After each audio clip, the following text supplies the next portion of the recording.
اے ایمان والو، اسلام میں داخل ہونا تو پورے کے پورے، ادھورے نہیں۔ اور سورہ بقرہ کی آیت نمبر 85 کے اندر تو جو وعید آئی ہے، افتؤمنون ببعض الکتاب وتکفرون ببعض، کیا تم ہماری کتاب، ہماری شریعت کے کچھ حصے کو مانتے ہو اور کچھ کو رد کرتے ہو؟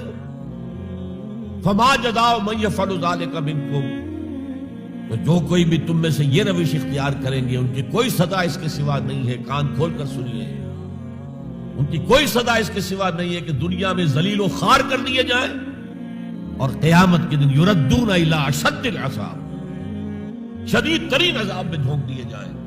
وما اللہ بغافل عما تعملون، اللہ غافل نہیں ہے، بے خبر نہیں ہے، لا علم نہیں ہے اسے کہ جو تم کر رہے ہو۔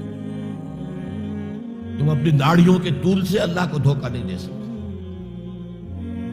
تم اپنے پاجاموں کو ٹخنوں سے اوپر رکھے اللہ کو دھوکہ نہیں دے سکتے کہ تم بہت متبع رسول ہو، تم اپنے عمروں اور حجوں سے اللہ کو دھوکہ نہیں دے سکتے، اللہ کو معلوم ہے کہ حرام کی کمائی سے حج کیا جائے،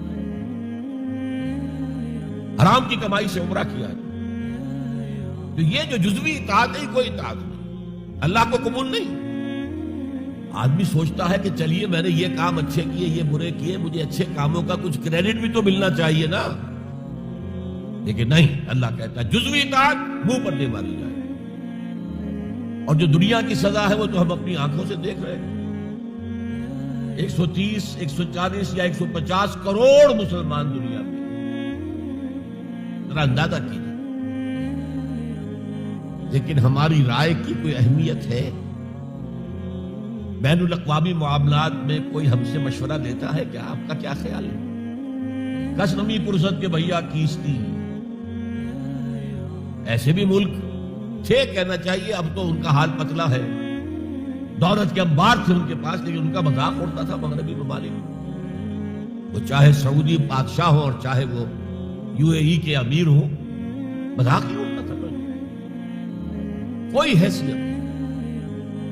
حالانکہ کتنا بڑا رقبہ ہے انڈونیشیا کے آخری جزیروں سے لے کر موریتانیہ تک، سالڈ اسلامی آبادی، مسلمان آبادی۔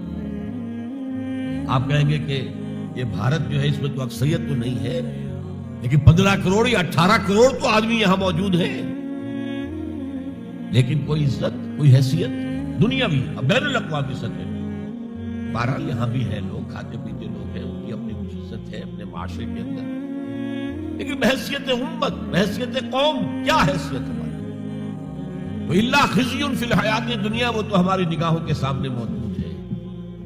اب قیامت کے دن کے بارے میں جو دھمکی اللہ نے دی ہے، وَيَوْمَ الْقِيَامَةِ يُرَدُّونَ إِلَىٰ أَشَدِّ الْعَذَابِ، قیامت کے شدید ترین عذاب میں جھونک دوں گا۔